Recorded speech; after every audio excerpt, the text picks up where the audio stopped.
working together is gonna be legend. Wait for it.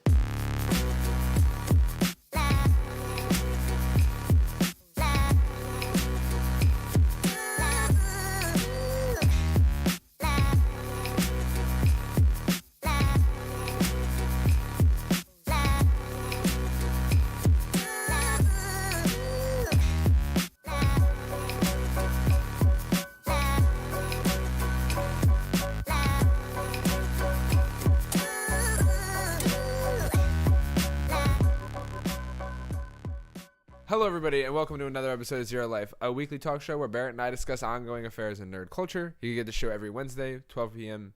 Pacific time. Yep. Hi. What's up? Not much. All right. I like doing this show. This show is one of my favorite things to do because for an hour a week, Barrett's happy. Yeah. Or, like, you know, at least. Not depressed. What's up, Barrett? How's it going? You get that Szechuan sauce? No, I did not get that Szechuan sauce. Let's talk about the Szechuan sauce for just a hot second. Did you jump on a fucking... screech on someone's so counter bad. For someone who's making like probably $7 an hour. So let's tell the story for people who might not know. Rick and Morty is a television series, the one good television series on Adult Swim. Everything else is just like probably doing acid and watching just garbage. And so Venture Bros isn't on anymore. No, like Venture Bros There's, came like, back and then like they might ended. do another season. Yeah, I don't know. Venture Bros is like the adult version of Futurama, where it's like, oh, we could just bring it back whenever we want, I guess. So there's an episode. It was the first episode of this most recent season of Rick and Morty where Rick talks about this Szechuan sauce, which was like a promotional thing for the movie Mulan. In 1996. Yes. Was it 96? 98? I don't know. Mid to late 90s. And Rick makes a joke. Like, basically, it's a bit where Rick like loves this sauce and he wishes he could have it back. And so the problem with it is that the bit is him freaking out over the sauce, like really losing his mind. Yes, like he can like eat it in his memory, so he's like he loves it. And at the end, where he's like out of like he's in real life, and he's like, "Well, 17 more. We'll do this show for 100 years until we get that Szechuan sauce." Yeah. And it's like this whole bit, and I feel like a lot of the fans of Rick and Morty don't really associate Rick as being a bad guy sociopath.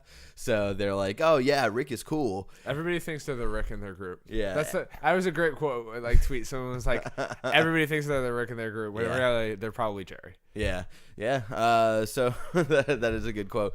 So McDonald's decided to do like sort of like there's someone on like McDonald's like social like PR team that is obviously a fan of this show because they sent the creators like a gallon of Szechuan sauce like a couple months ago, which they probably shouldn't have eaten. Yeah, that's definitely bad. Or they could have just made a new batch. Yeah, it is ketchup and teriyaki sauce exactly. Together, so it's not bad. They're very hard to make. Yeah, and so they did this whole like promotional thing of like, hey, there's gonna be, and they said this ahead of time. There's going to be very limited amounts of like of Szechuan sauce that we're bringing back for just this one day, and like lines and lines were at every single McDonald's trying to get this stuff, and fans just started freaking out. There's a video where there's like about 100 people in this McDonald's yelling, "Give us sauce," because they just didn't have any Szechuan sauce, and they're like, "Give us sauce, give us sauce." I have so many thoughts on this. There's a video of a kid who jumps up on the counter and is like, "A pickle Rick," and then he puts his like shirt over his head, which I think is more of a reference to Beavis and Butthead than Rick and Morty, which annoyed me a little bit. Not a Beavis and Butthead fan, or you like Beavis? No, I like Beavis and Butthead, but he did the whole like shirt like over the head, cornholio.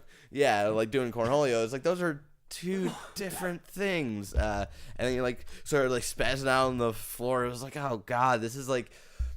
So a lot of people are like, oh, Rick and Morty fans are the worst, and like this is like we were talking about this. Like this is a very small percentage of the fan base, but it is Rick and Morty is starting to get to that like level of cringeworthy of like fan base, like Undertale and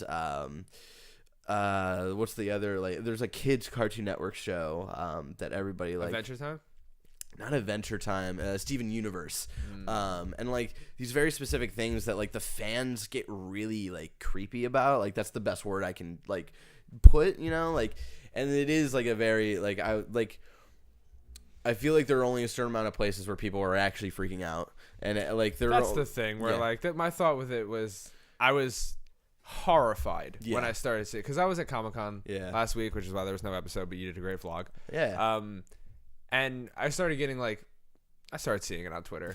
And I stopped by the McDonald's just to see if it, well, I was told to for work. Okay. To see if I could squirt some sauce. And no, I walked over, saw the line, immediately texted someone and was like, no, I'm not waiting 4 hours for sauce for ketchup. I'll make my own. It's legitimately our coworker Mark Medina was who lives in a very suburban part of San. He doesn't live in the city. He's a very out where at McDonald's there shouldn't be a crazy line. I would expect here in SF sort of a crazy line for that kind of thing, right? And he's in a very suburban part of town, and there was a line all the way down the block where he lived, and it was what is going on right now? It shows that Rick and Morty, a lot of fans. Yes. Which is great for the show. Yeah. And so I started seeing that, and I'm instantly horrified because I don't get me wrong, I'm not the nicest guy when it comes to food. When I'm ordering food, I like my food a very specific way. If my food gets messed up, I get upset. I usually apologize. But I will never scream at a minimum wage employee for something that is not their fault. Yes. If I walk into your store and it takes 45 minutes for me to get a drink, I'm going to be understandably upset. Because there are plenty of drinks to go around. Yeah. It's not like water all of a sudden just doesn't exist in California. I mean, we're using a lot of it right now because we're on fire. Yeah. But still, that's a negligence thing. Yeah. This is I showed up to work today and there was one goddamn thing of sauce and there's 800 people here. Yeah. And unless you guys want to fight, they should have done the Joker thing. Yeah. They should have just broke the pool cue, thrown it out in the middle of the McDonald's. The last one up gets the sauce. So this was instantly horrified. This is a weird thing on McDonald's part because it was it was a great move that turned horribly wrong. Yes, and it was apparently there were some places where they only got 5 packets of sauce, and it was what? And the employee's taking one. Yeah, and that's the other thing is I think if you're gonna do this kind of thing, make sure you're gonna do it right? I honestly, I'm not trying to defend the actions of these fans. No, they're horrible humans. But there were still it reminded me of the Fallout 4 drink, right? Yeah, Nuka-Cola. And we went to a Target right when it opened, and apparently they were already sold out. And because the employees bought them. Because the employees are taking them. And so I think it was it's sort of on McDonald's, but it's also just because McDonald's messed up doesn't give you the excuse as an adult to act like that. Nothing on earth, with the exception of I don't know, the presidential election gives you the audacity to act like that in public. But here's the thing. Flip side of the coin. The president of our United States could act like that in public. He probably would. He would be like, "This sauce is great. I don't understand. You're a terrorist. I'm gonna shut McDonald's down." On the flip side of the coin, I'm a Rick and Morty fan. Yeah, 100%. I love the show. Rick and Morty is one of my favorite shows on air. And to be told that I'm an idiot for liking Rick and Morty because somebody in Indianapolis decided to pull their shirt over their head and act like a moron. Yeah. Is because I saw, and it's it's always the same 12 people on my Twitter line that just make bash just bash anything, anything that anybody actually likes in life. And as someone retweeted is this is why, this is a quote, I'm trying not to curse on the show, but this is why all Rick and Morty fans are fucking idiots. And people are just really laying in it. And I was I love that show, and I'm a totally normal person. So. Yeah, don't disparage an entire fan base because a couple of people are idiots. Yeah, I mean, and that's the thing. I feel they're the stigma against Rick and Morty fans is that Rick and Morty fans think they're smarter than everybody else. Yeah, and that it's that thing where they come off as condescending, and because I think the whole conversation is someone will watch Rick and Morty and be the humor's not great or whatever, and then the person who's a Rick and Morty fan will be you need to it's really smart humor and all this stuff, and it's I don't if it's not your type of humor that's fine. There's a bunch of things that aren't my type of humor that I hate, so it's I totally respect that. So it's one of those things where we need to be good representatives of this fan base that is just tearing itself apart right now. But that's always gonna be when something hits that level of creepy, nuclear. Yeah. Like it's just so big. Yeah. That because of it, you're gonna get people who are morons. Yeah. And like Rick and Morty is a very funny show, and, Yeah. and so it's going to get a lot of people. It's on Adult Swim. It's on the old school Family Guy time slot on Adult Swim, which is without a doubt their most popular time slot. Yep. So that's like kids are not yet asleep, Mm-hmm. and adults are still watching TV. So it's, Yep. it's like it has a huge fan base. My favorite tweet, and then we'll move on. Mm-hmm. And this is like one of our employees in the UK team retweeted this lady. Yeah. I just thought it was. Do you know what I'm gonna talk about? I think so. The lady's like, McDonald's, you should be ashamed of yourself. This is all my 9-year-old son was looking forward to. Thread. He says that he will never eat McDonald's again, and that's huge for him. And I was like, maybe your 9-year-old son shouldn't be eating so much goddamn McDonald's, lady. Yeah, like, that's bad. It was like, and then you like scroll through her Twitter feed, and she's just like the worst. But Yeah. it makes me sad to be a part of the fan base, but like, yo, bring on season 4. Like, Let's I go don't in another care. 2 years. Yeah, like I don't care. I'm not gonna let these people be like stop me from watching my favorite show. It just Yeah. sucks that now I'm like, hey, yeah, I love Rick and Morty. I didn't beat anybody up at a McDonald's over some sauce, but Yeah. like, and people are like, you're not even real fans. You need to scream in someone's face. Yeah, it's dumb. Speaking of terrible fan bases, I got the Undertale Collector's Edition finally, which I talked about for a second on the vlog last week. But this is really cool. I want to do a quick unboxing. As shown, there is the little necklace thing that also plays the song, the real sad song. Are you ready to hear the song? I don't know if is it gonna pick up on mic. Is it gonna be Yeah. enjoyable for the audience? It's a big locket. Not that sad. It doesn't slap or anything, but it's fine. But the Grimecraft remix makes it slap. Okay. Yeah. All right, so we got this locket, and inside it says This game sucks. "Best Friends Forever," which is also very sad in context when you understand what the story is about. And on the other side, it says, should have had voice acting. Weird. You're the worst. It's 2017. It also comes with a doggo sticker, and A Ninjago sticker. the doggo is Toby Fox, the creator of Undertale, likes to think of himself as the doggo in the game. I think that's what he said. Weird.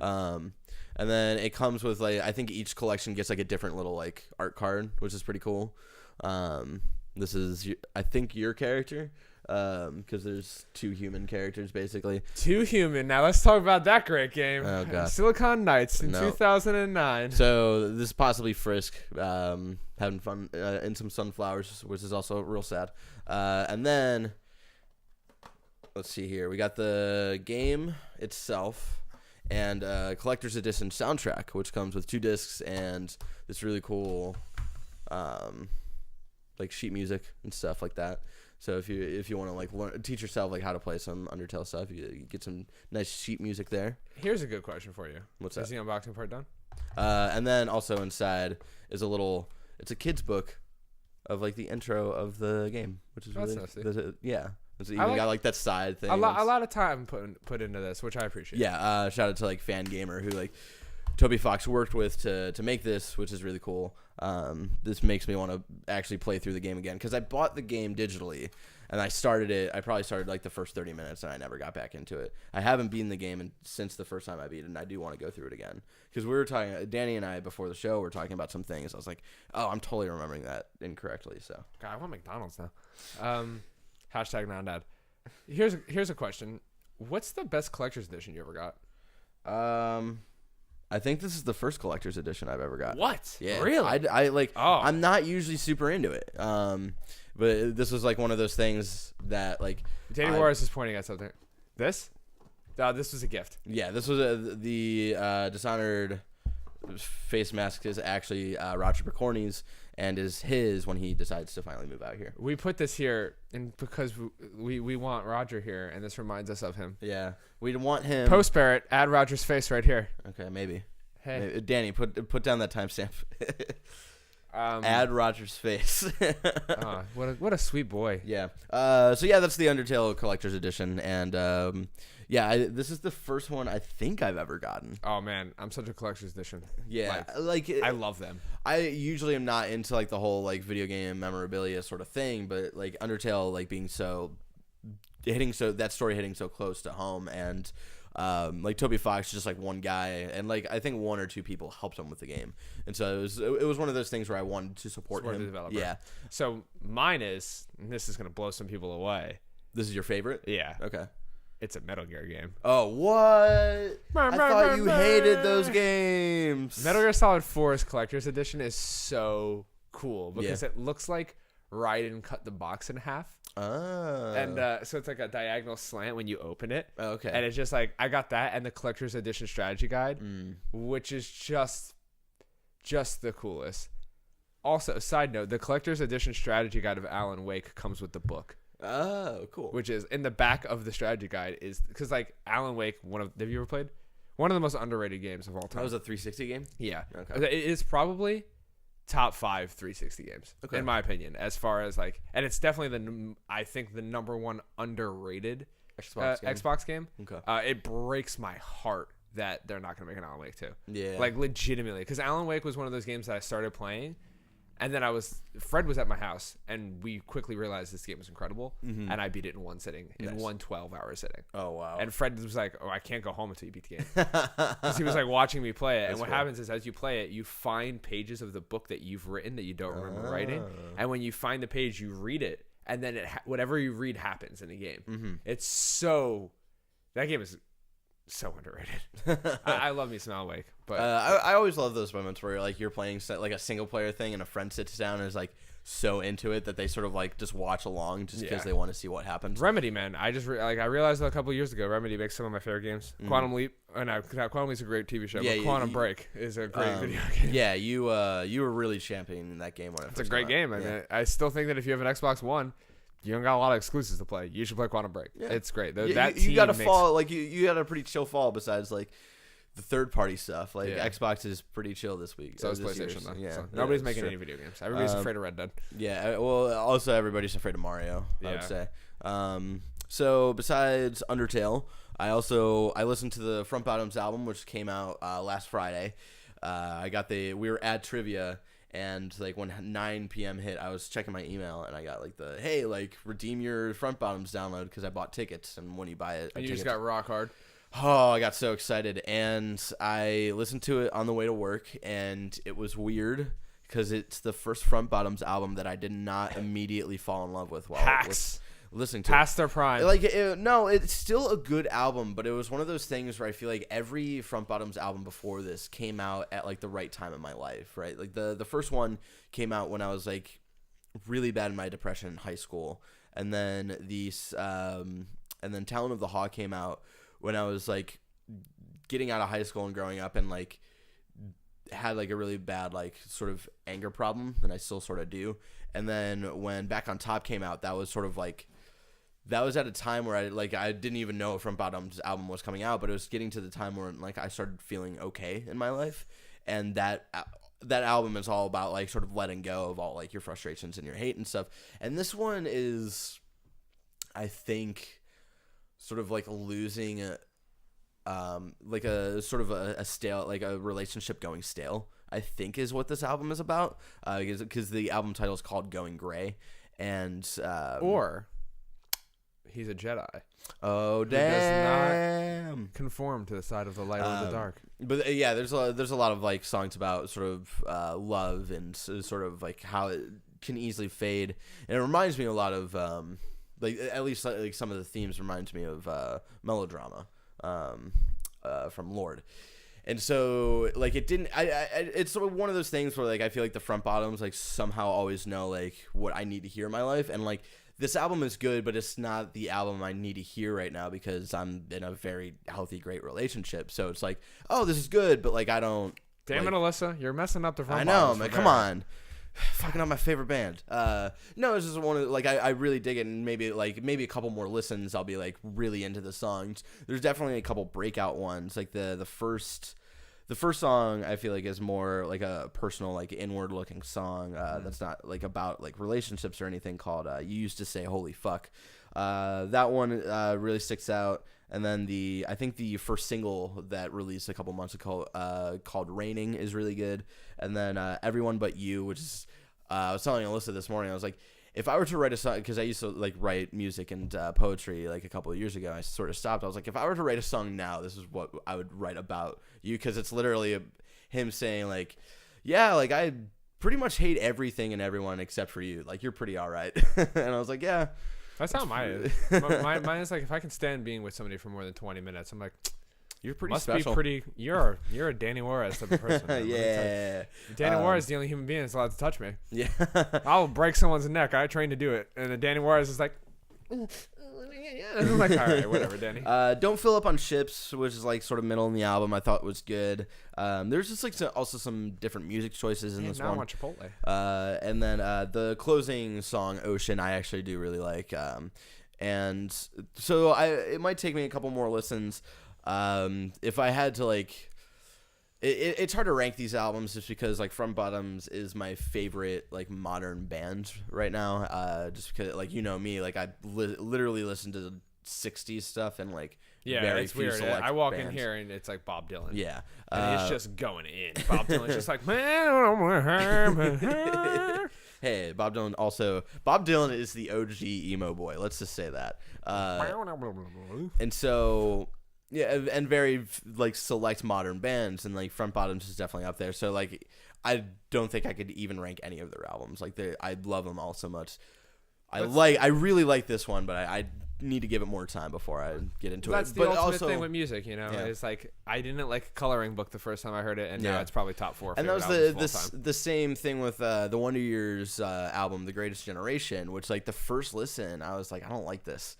And it is probably like top 3 albums of all time. That happens a lot to me. I mean, there's very few albums that when I listen to the first time, I'm like, this is perfect. Yeah. The Heist being the exception. Like the first time I heard The Heist, I was like, holy crap, this album is amazing. First time I heard Suburbia by the Wonder Years, I was like, this is a perfect album. The Heist not my top 10 though. Though my favorite album of all time is Camp by Childish Gambino, and I get such flack for that.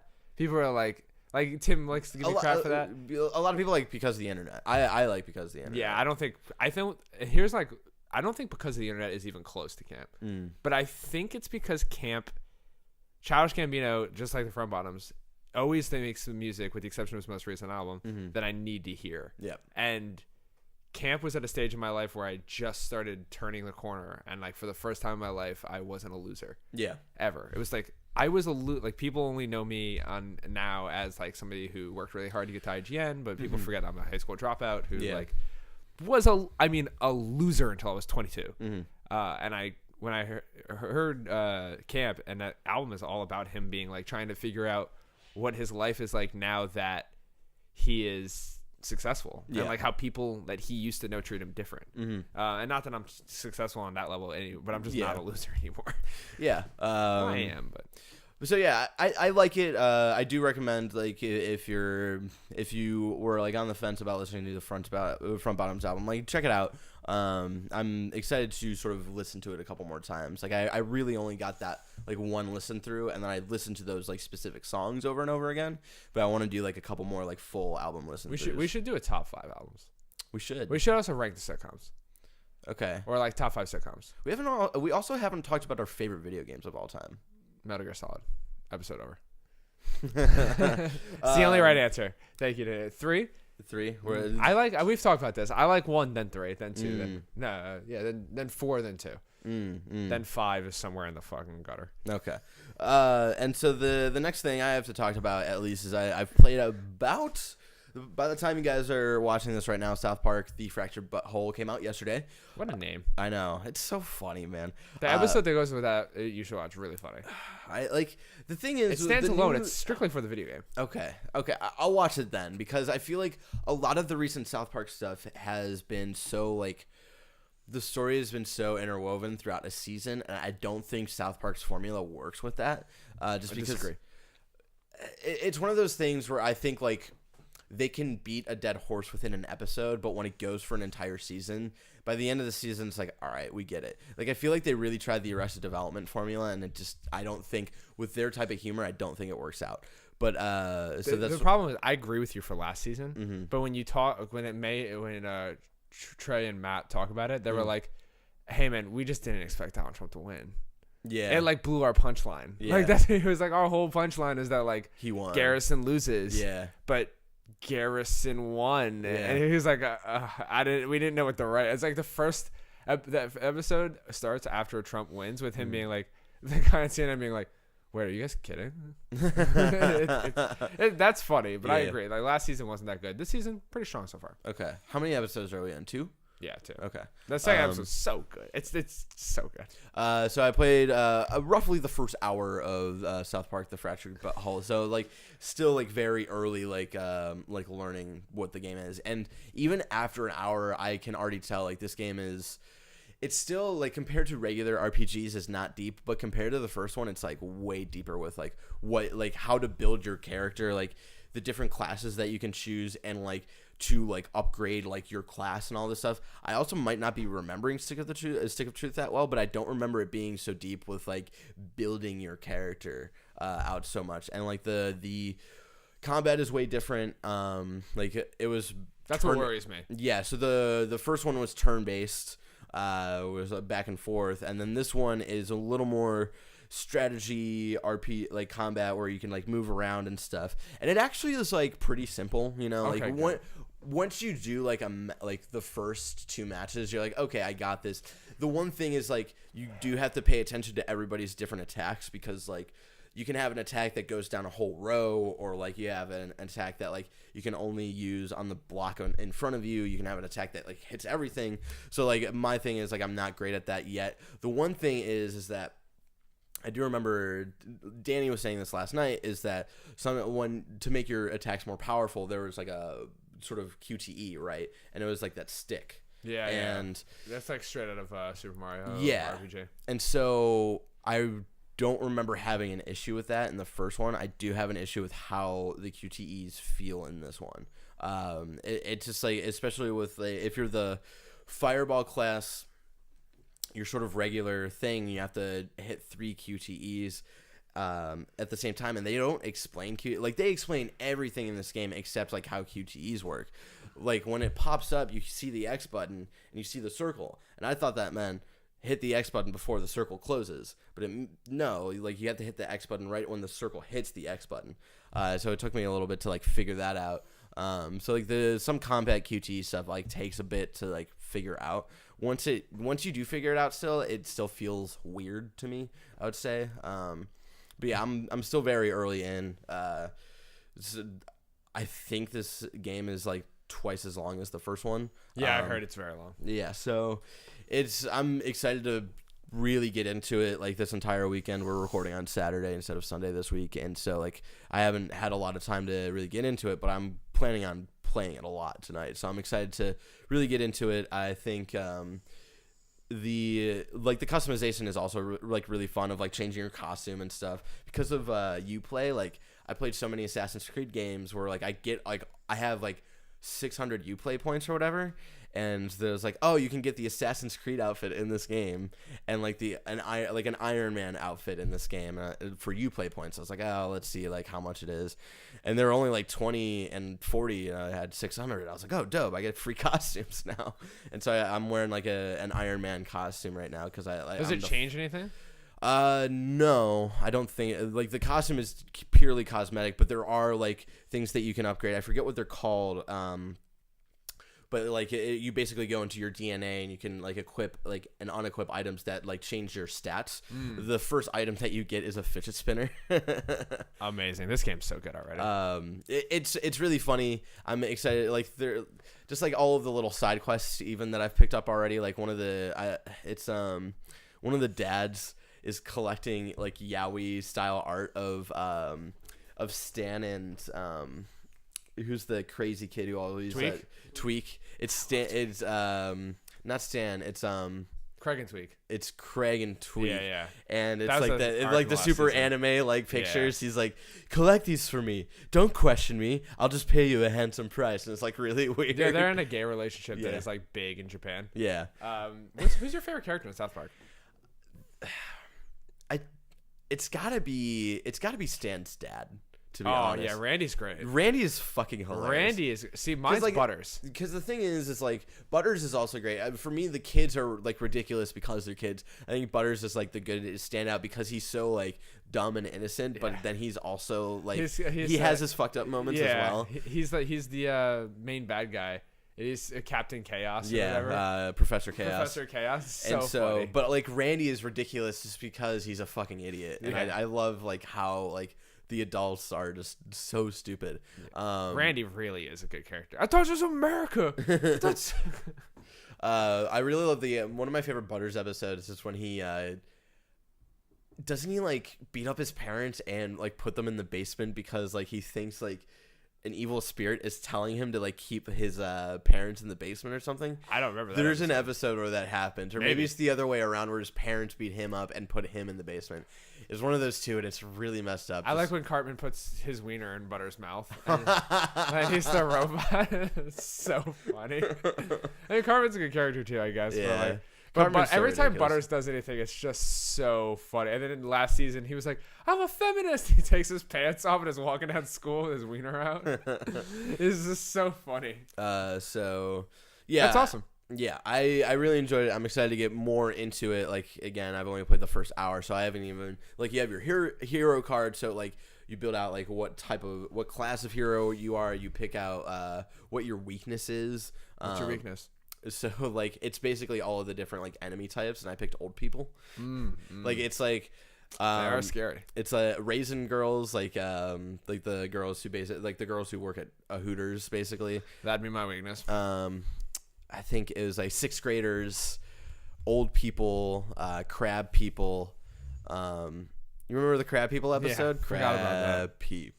Crab people. South Park's so dumb. Good. South Park's so good. I think aliens, vampires, and Kanye? Something else. No, not Kanye. Be great if it's Kanye. That would also be great. So yeah, I've only done that. Apparently, there's like a religion card that you have to fill out and all this stuff. So I gotta like go to school and go to the church and stuff to talk to those guys. So that's where awesome. I can't wait for South Park. South Park, Stick of Truth was my game of the year that year.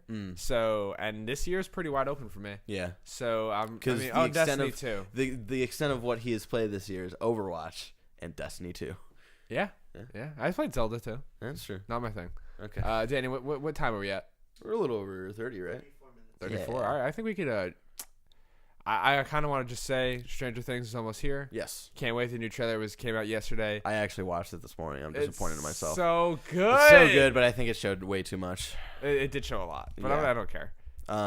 But before we get into our we have two main topics this week. Before we get into that, Overwatch Halloween stuff is out. Oh yeah, how are you feeling about that? I'm going back to playing Overwatch because I here's the thing, I don't know when I'm gonna go back to Overwatch in the future, like for like permanently. Yeah. Because that will happen eventually. I will run out. I'm already almost out of stuff to do in Destiny. Yeah. I mean, almost. I'm also 145 hours into the game. Yeah. I want all the skins, so I'm making a conscious break off from Destiny right now and jump back in with Danny and Griffin and try to get our skins. I think the Halloween skins are the best skin pack they release every year. I think the Zarya skin's very cool. It's like an 80s, I think her shirt says like "Let's get physical" on it. Yeah. And Zenyatta's and Symmetra's skins are awesome. I don't play Symmetra, but I want the skin. And I really like what they're doing there. I think it's really cool. That's great. So let's go into sort of one of our two main topics of the show is it involves running. Blade Runner 2049. You finally got to see it last night. I did. I went to the 10:45 showing and got home at 1:30 in the morning. Yeah, that's why I didn't want to do that. We watched Star Wars Episode 3 because I'm watching every Star Wars movie every weekend to lead up to Battlefront 2. So I'm done with the bad ones. I'm going on to the mediocre one next week, which is Rogue One. And so we watched 3 last night. And then 4 is like whatever. Oh, God, 4 is so great. We were watching 3 last night, and, like, our movie probably ended at, like, maybe 12:30 or something. Well, I was like, you fell asleep earlier. And, yeah, I was falling asleep. Danny Warren was like, he was asleep, man.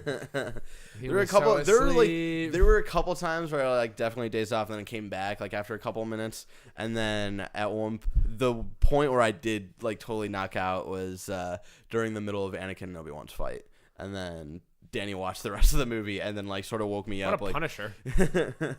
and then sort of woke me up when the credits started rolling. He's like, "Hey, I'm going home."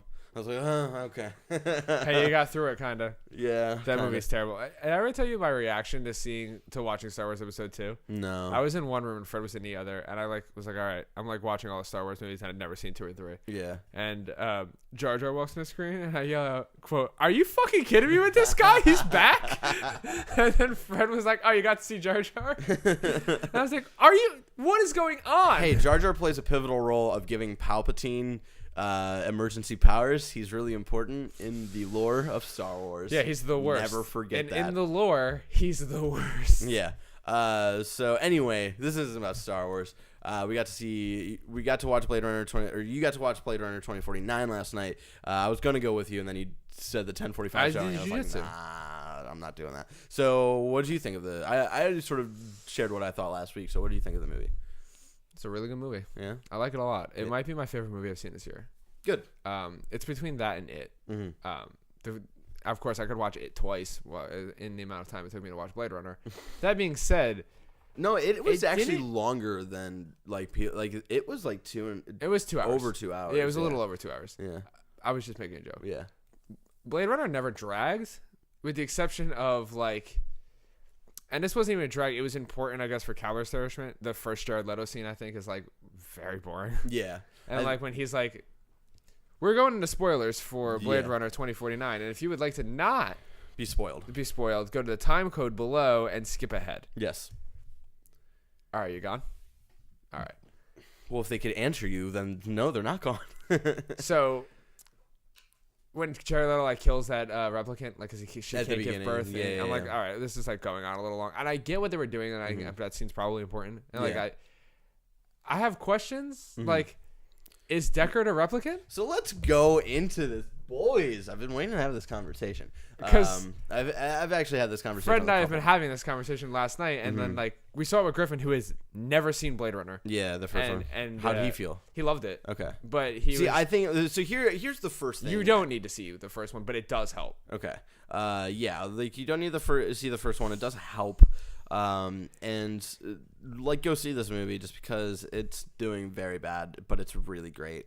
They'll make their money back, but that's probably it. They'll make their money back by selling DVDs and merchandise and stuff. I don't think they'll make their money back by being in the theaters. I think they're going to open. I think the international audience might save them. We'll see. It's a Gosling Ford film, and they love those guys overseas. But also over like international stuff, like Star Wars didn't perform well, and people were confused by the story of Episode 7, which doesn't make sense.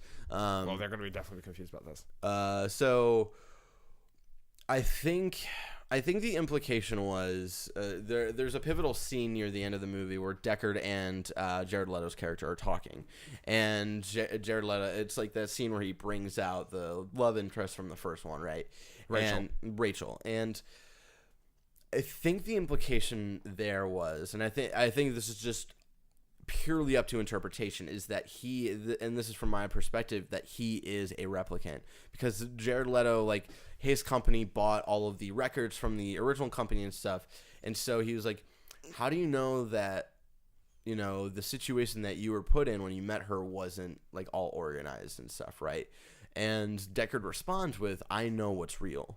You know, so I think that was Deckard saying, like, I know what is fake in my head, I know what is real in my head. So I think that was, to me, that's what the implication was. I know other people have interpreted it other ways, but that's to me, that's what that means. I want to talk about that scene real quick because it is. I was thinking about you when the scene was going on because Jared Leto is doing his normal, like, just Jared Leto is the equivalent of someone jumping up and down screaming all the time for attention, and like, not that he was doing that in this, but he was. Give him. He was fine. He was still like a little over the top. No, he's still a piece of shit, garbage human being. But he wasn't hugely over. Like, the thing with this universe though is that his overacting actually sort of fit into it, so like it doesn't stand out. But he overacts in everything he does. Yeah, and this is not an exception. And I'm not saying he's. There wasn't many scenes with him. They mostly focused on his assistant. Yes. Yeah, love. I bring this up because in this scene you get to see Jared Leto being over the top, and then Harrison Ford completely stealing the scene. Like just sitting, and he's just sitting in a chair. And I don't know. He has feel... such great like his slow tearing up in his eyes. Yeah, and like his like for most of reaction. Harrison Ford's appearance, I feel like he looks with the exception of that scene, confused and did not want to be there. I think that scene is like when he sees Rachel again. Yeah. Like Harrison does a great job there, and I'm like the biggest like Harrison Ford like is not a good actor. Like I don't think that, but. Yeah, I think he was great in that scene, and it was like funny to me, like watch Jared Leto be like, "Oh, like Harrison Ford's actually kind of got some stuff going on." Yeah, yeah. So I don't. That was the thing. That was the only part of the movie because it was like that part of the movie happens off. And I think they did that on purpose, and I like that. I like that they still had you questioning at the end because of. They sort of brought the spirit of the first one back and just did it way fucking better, you know? Because the whole point of the first one was that, like, is he a replicant? Is he not? And I liked that they, like, sort of answered it without answering it, you know? Yeah, it's just that was the only part of the movie that it came off of a really high because I believe the scene before that is, like, a pretty action-packed and there's, like, stuff going on.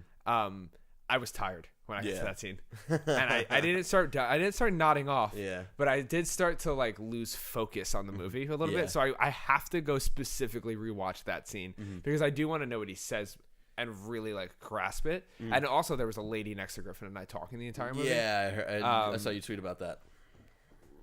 I don't get people who like because you guys went to the movie makes no sense. Like you guys went to the Dolby, so yeah. It was loud in there. It's loud. I've said this before. Like that movie almost blew my ear out like 3 times. Like I know all 3 times you were talking about. Yeah, yeah.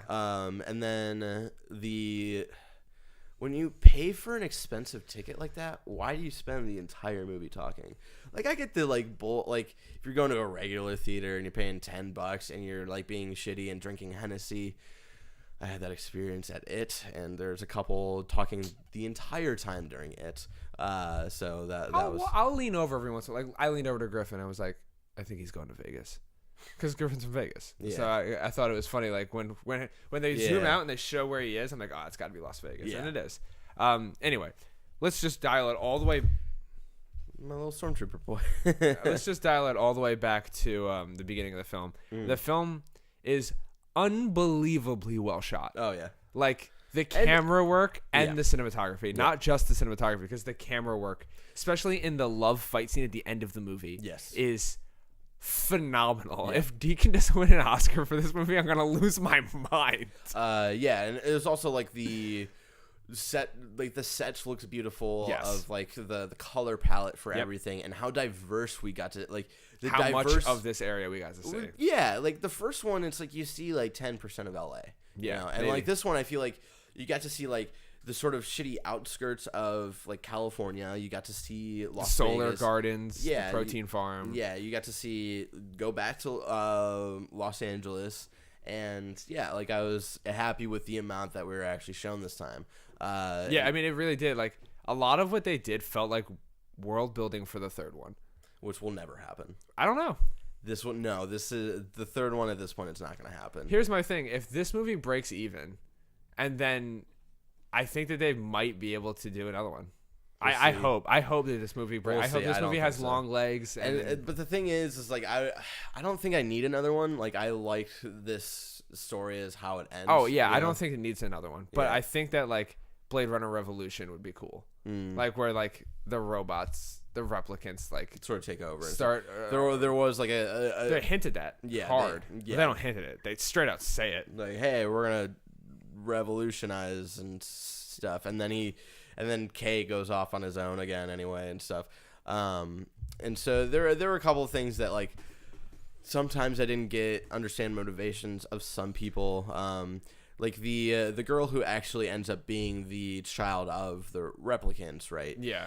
Like, why was she putting memories into other like, why was she putting her actual memories into other replicants? She wasn't. It was only Gosselin. No. So the uprising where he's talking to the underground replicants, she says like she all makes us think that we're the one. That was them saying. I thought her direct line is, "We all wish we were the one." But that's exactly we all wish we were the one. She makes us feel like we're all the one.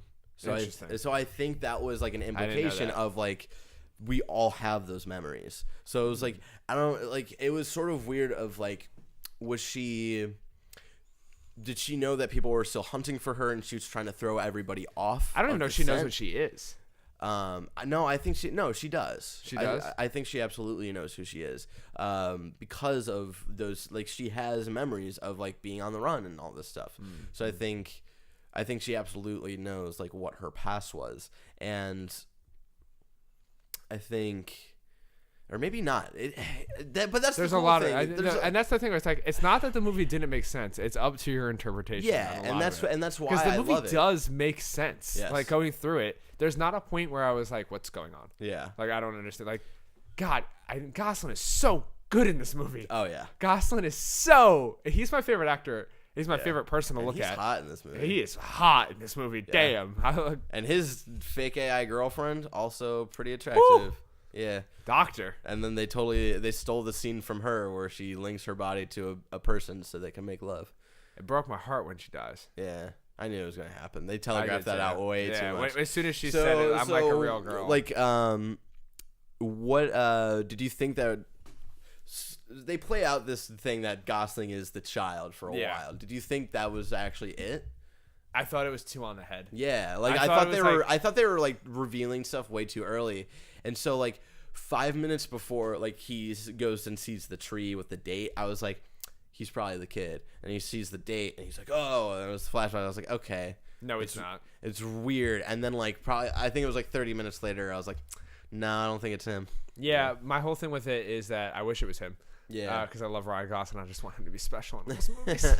I liked another theme of this movie, and there's probably another reason why it's not going to be super successful is like in a world where like we're all sort of self indulgent and we just like have that need to feel special. This is very much a movie about like you're not special. You're not special. The main character's not special. And like I really dig that actually. Like I like that message. I can't believe they scrapped the first name for this movie. What was the original name? Ryan Gosling gets his ass kicked for 3.5 hours straight. The movie.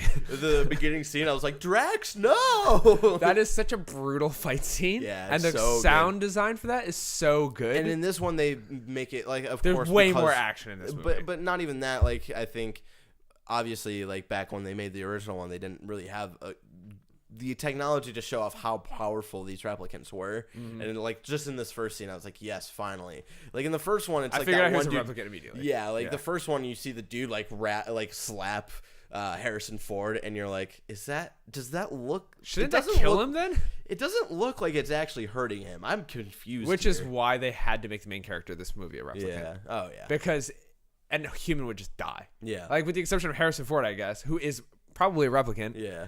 If a replicant beats you up like that, you just die. They're so much stronger. And like when he runs through the wall at one point. It's so good. That's how so that sucks that they gave that away in the trailer. Yeah. Because like if you watch the trailer closely, you can figure out that Gosling's a replicant. It's not like they hide it or anything in the movie. No. In the first fight scene, he gets stabbed and doesn't flinch. Yeah. And just continues to kill the other person. And then you're like, as soon as he gets stabbed and he doesn't move, I was like, oh, he's a replicant. Yeah. But I love that whole like.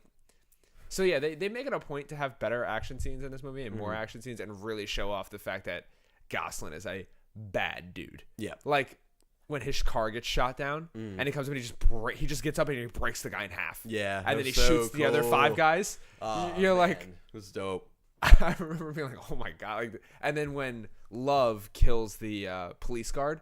Yeah. Or the police like coroner, which is horrifying. Yeah. The like, way she does it. Breaks his spinal column. She shatters boops the back him of on the head basically, and then like it just shatters everything. Oh, and his eyes are red. Oh, it was gross. That was really so gross. powerful. Shout out to that guy who was also like a very, very small role in The Dark Knight. He I really love especially the first scene. The first scene is so great where Gosling comes in and they like have this conversation with Drax and Batista, who's great in this movie. Yep. In his small role. And then just like that fight scene is so visceral and and it's the sound. It's because it's completely silent. The sound design is amazing. It's top notch. Yeah. Because it's like the great thing is like this movie has a great score. But they pull it all the way back for that scene and it's just the impacts from the fight and it's so good. Here's realistically how this movie actually does do well is that they win an Oscar. they went like I think this is one of those few times where I honestly think a sci-fi movie will actually get a lot of Oscar nominations.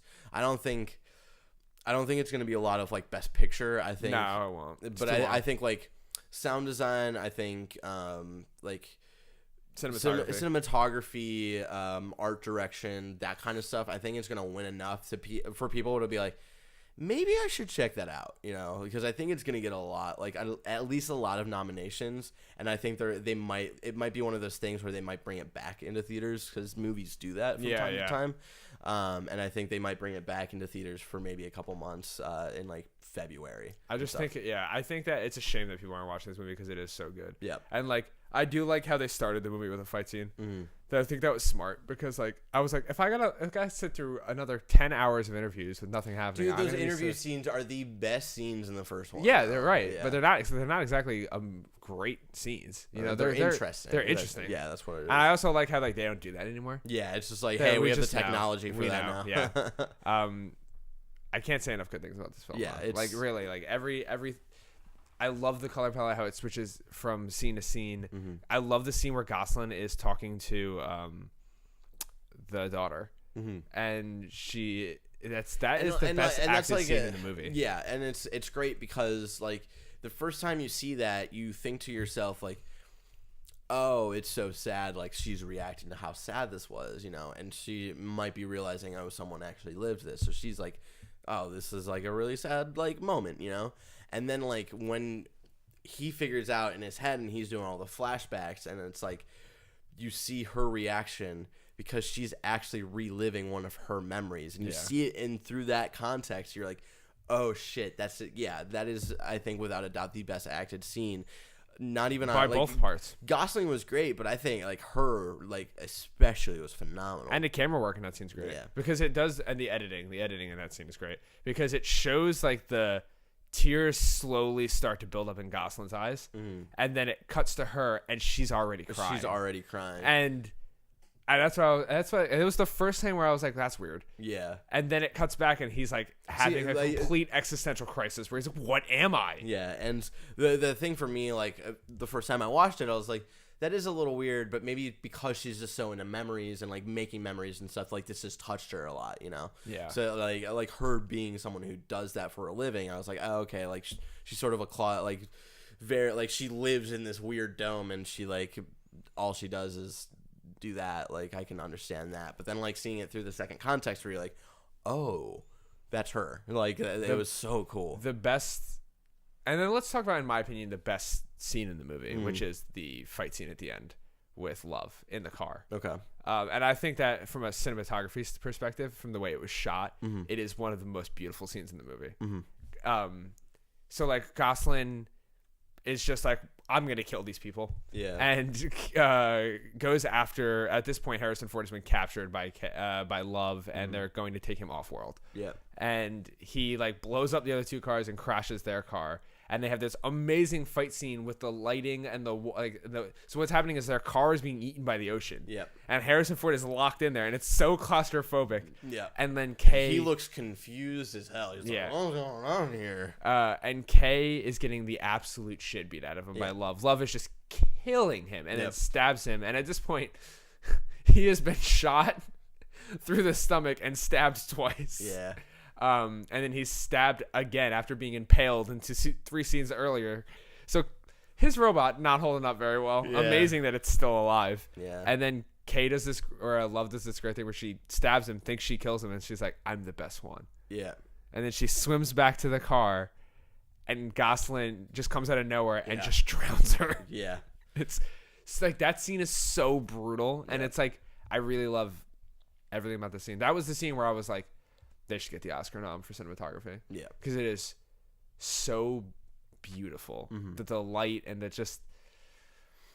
Yeah. I really like this. I like I said last week on the vlog, I think this is probably will probably be the best sci-fi movie in the next couple of years. Yeah. I think it'll be hard to top this. Like even with Star Wars, like I think I'll probably love Star Wars more just because like Star Wars is close to all of our hearts, and Blade Runner is not that. But I think like I don't think Star Wars will come within a mile of the like how well this movie has been made. And that's with like even with my boy Rian Johnson directing Star Wars, you know, like that guy knows how to direct character development and bring on great cinematographers. So like yeah, and I think I agree as far as like this is a staple in sci-fi forever now. This like I'm glad that this movie exists because it's an actual good movie, because it's not just a sci-fi for the sake of being sci-fi, and it's a world that feels real. Yeah, especially as you live in Northern California and the sky is red anyway. So it's real bad. It's gonna happen. Everything is on fire.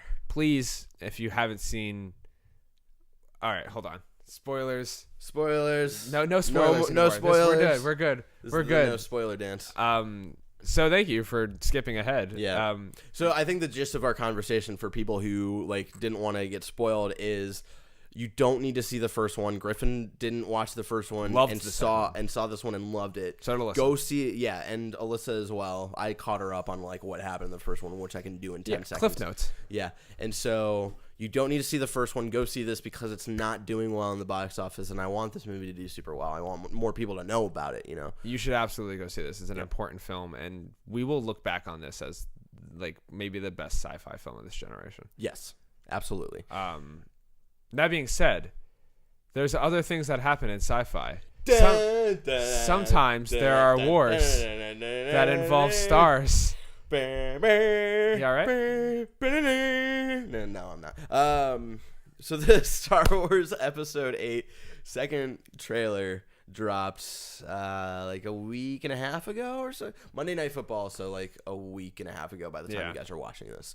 And looks real bad. Yeah, I gave my opinions on it sort of last week, so like impressions and stuff, and did some speculation in last week's video. So Sean, what did you think of the trailer? It's whatever. Okay, come on. What did you think about it? I liked it a almost lot. didn't watch it, and I egged you I wasn't on, going to watch it, and I was like, Sean, you're gonna have to watch it at work anyway. Come on, just watch it in my room. And it made me cry. And then we proceeded to watch it, I think, like 2 or 3 times. Yeah, we watched it 3 times. Man, I was saying this before to you.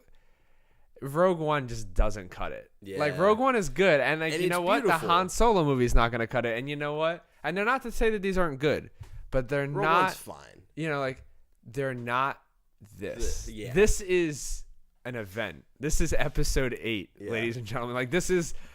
The episode numbers are important. Yeah. And this film looks incredible. Mm-hmm. And I was like, for a Star Wars movie, like the cinema, like just the shots of like okay, we're going to get into before we get into it, right?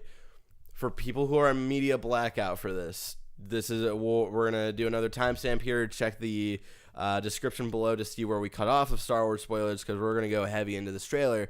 So we're not spoiling anything. It's just all speculation. It's all speculation, but it's like we're going to talk about stuff that happens in the trailer. And there are people like our coworker Alexio who had to direct Up at Noon while they were talking about Star Wars and literally like change the cameras while like not watching the trailer. It was crazy. So there are people like that. So I just want to let I want to let those people know, like, hey, we're going to talk about stuff. So maybe click out, look at the description below, and click ahead. So the shot with the like they're AT-ATs, right, which sort of look the guerrilla walkers. Yeah, like that shot with like Kylo's ship in the front. Kylo's ship was so beautiful. Yeah, I mean, there's a bunch of beautiful scenes. The top shot with Kylo Ren leading the First Order troopers. There's so many. Even the shot with like Rey turning on her lightsaber, like for the first time in the trailer. Right. Yeah. There's so many shots where I'm like, this might be it. This might be the movie that becomes the greatest Star Wars movie. We'll see. I mean, so here's the thing: the greatest Star Wars movie right now is the second movie in the first trilogy. And this is the second movie in the third trilogy. Yeah. And it's got the red text. I mean, they're doing everything right. I really think that. I also think this is going to be a much darker film. Yeah. I love that Kylo destroys the helmet in the trailer. Let the past die. Mm-hmm. Kill it if you have to. Yeah. It's like, I love that his like bandage is like black carbon up the side of his face. I just think that there's so much cool. I also really love the shot of Luke's hand coming out of the rebel of his old Jedi Academy, and how he's talking about the power that Rey has, and how the first time I saw it didn't scare me, and now I'm wise enough to know it scares me. Yeah. So from that line, you sort of had speculated that, and I talked about this a little bit on the show last week, is that you were speculating that Rey and Kylo are related, like they're all related. I think here's the thing. I don't know if they are. I don't think they are because I still think, and I was saying this to Danny last night, I honestly think she's a Kenobi. I think that I would love for her to be like a Palpatine. Yeah, I don't. Or like, or no one. Yeah, and like I would rather. Like, or I would love for it to turn out that neither of them are Jedis. That they're this weird super hybrid of. So I have a couple of, like I speculated myself, like I talked myself into this speculation last week, where I was like, there's the scene at the end. There's like one of three ways that scene actually happens. Oh, the turning scene at the end. The one where she's talking to Kylo. Yeah, and so there's or one. It's cut to look like she's talking to Kylo. There's one of three ways that it happens. One, that's not the same scene. Two, it is the same scene, and she's pretending to go to the dark side so she can get to Snoke to fight Snoke. Three, they both leave the dark side and the light side, and they go off on their own at the end of episode 8. And like episode 9, like I don't know what that would look like. Maybe taking down both sides of what we have thought the Jedi and like the Sith are. Like maybe they decided like, hey, we need to take all of this out. You know, like maybe they become the first gray Jedi. Well, that's what Luke's talking about. Yeah, Luke says like we're wrong. Like what we know is wrong. Yeah, like the Jedi, like the Jedi didn't have. Like, yeah, like this is it. Like this is over. So that conversation, or I know only one truth: the Jedi must end, or whatever. Yeah. That might be a thing of where like he could be in like self-doubt or something, or like a curmudgeonly old man who's like, oh, the Jedi need to blah blah blah blah blah, and maybe throughout this movie he's like, oh no, the Jedi are great, and maybe through that him realizing like, oh, I should bring back the Jedi, and maybe through that story Rey starts to realize, oh, we shouldn't bring back the Jedi. Maybe there's something in that relationship where they sort of switch roles of like, oh no, I realize that the Jedi are a bunch of idiots, and like also don't understand like how this whole thing should be working. And yeah, like there's so much I could talk about, so I'll stop here. But like, no, I mean, like, I just thoughts here you have. I think that the money shot is Phasma and Finn fighting. I think that scene looks incredible. I'm so excited he's not the entire time. Yeah, I forgot how much I missed Finn as a character. Yeah, and like people think Poe Dameron is a dark side. Which like, I don't agree with. How the poster, like the new poster that's out, how it's organized is that literally like it's separated of like everybody's who's good is on the left, and then everybody who is like on the dark side is on the right, and Poe is on that on the right side with everybody else, and like sort of Luke is in the middle, which is also an interesting sort of speculation you could have there. I think Luke is a gray Jedi. I think that like the fact that he's wearing all gray is a dead indicator. And he's got a gray beard. He's got a gray beard. I just love the scene where I love the shot where Rey breaks the ground with the Force, and then he's like, "Oh fuck, God, that's not good." I don't know. It's just hard to put my excitement into words. I love the dog fighting, and like all those shots are so good. It breaks my heart that we know Poe Dameron's ship gets destroyed because the black X-wing is the coolest X-wing ever. He might get a cooler one. Oh, what, like a black and red one?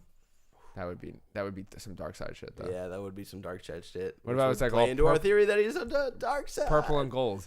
Purple and gold. Yeah. Maybe he gets the raid shader. Oh yeah, he's the raid shader on it. So it's like white, purple, and gold. Yeah. I don't think there's there's a lot to talk about, but there isn't. You know what I mean? We don't know a lot. Like I honestly think like a lot of people are right in saying that I think this trailer was meant to deceive a lot of people. I think this is misdirection. Even is a line in the trailer that says like Luke says this is not going to go the way you think. Yeah, and so I think there's a lot of like the big one. I think the one big one is where it looks like Kylo's going to kill Kylo's Leia. about to kill Leia, and so we'll see. No way, man. Not like that. Possibly. Who knows? No, I don't think that she has a violent death in the movie. Yeah, I think that would be in bad taste.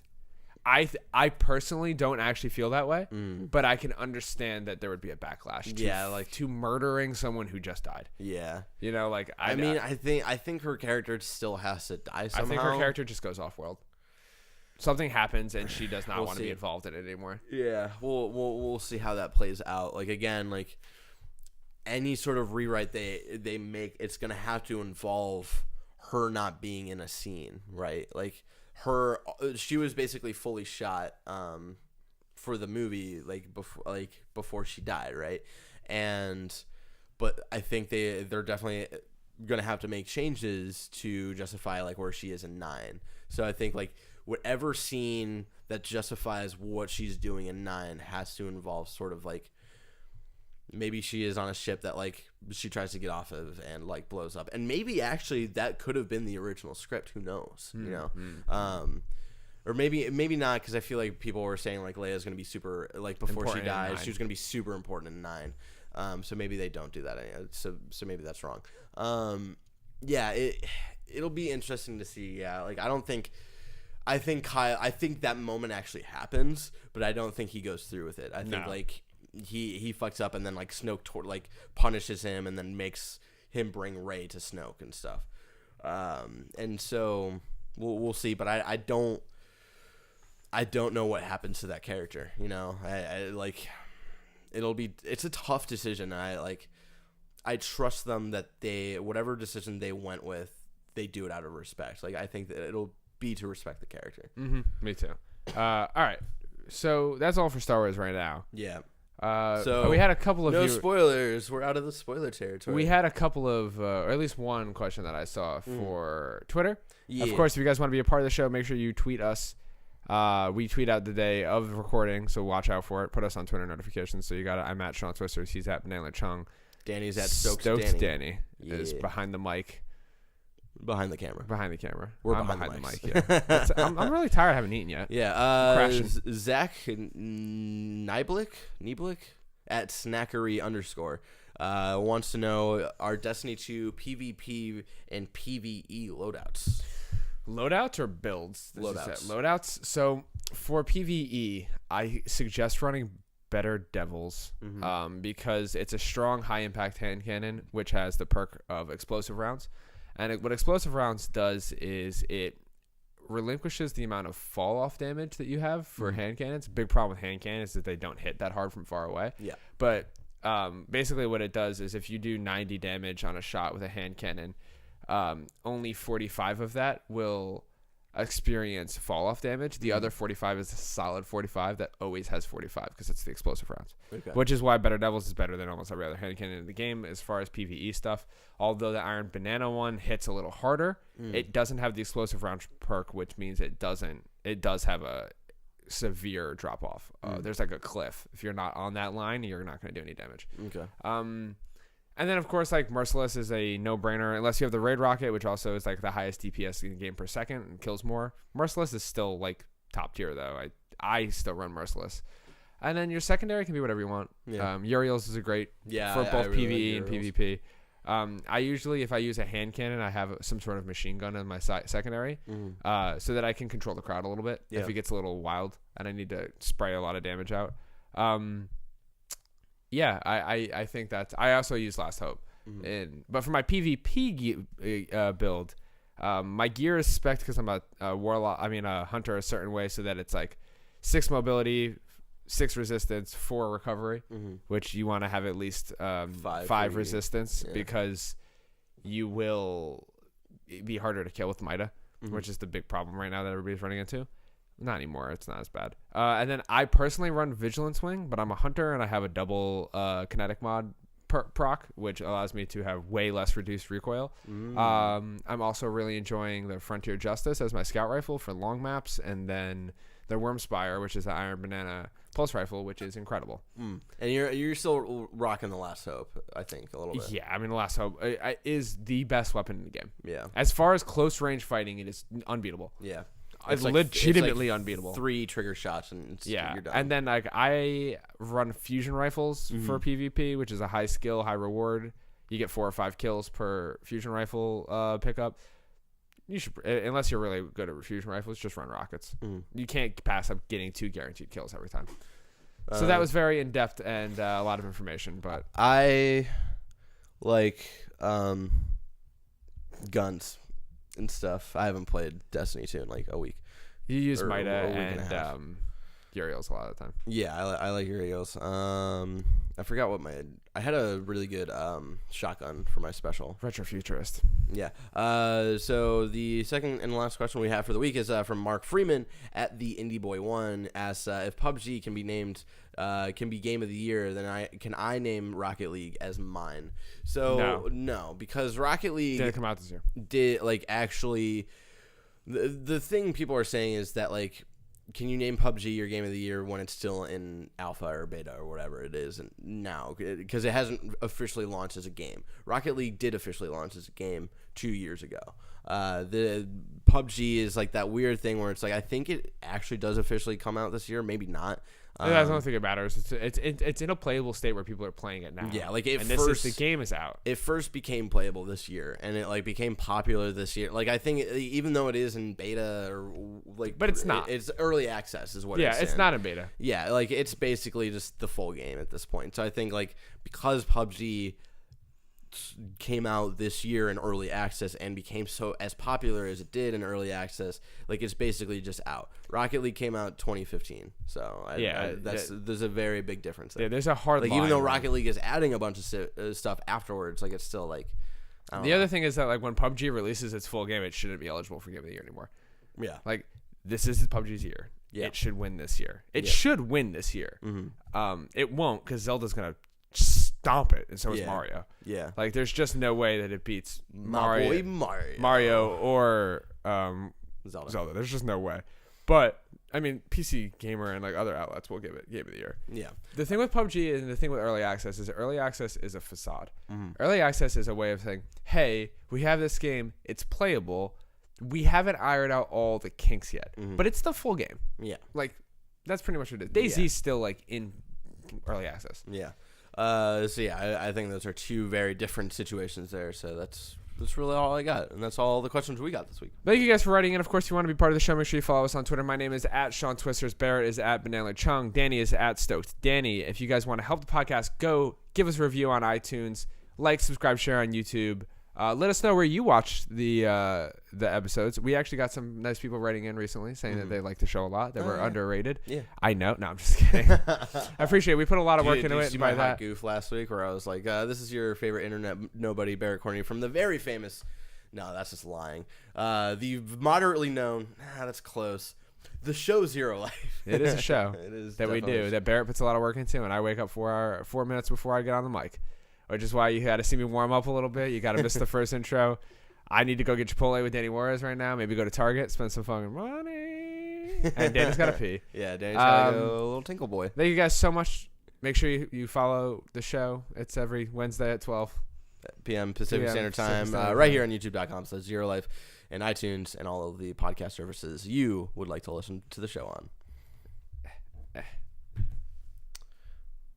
What are you trying Hit to the do? music.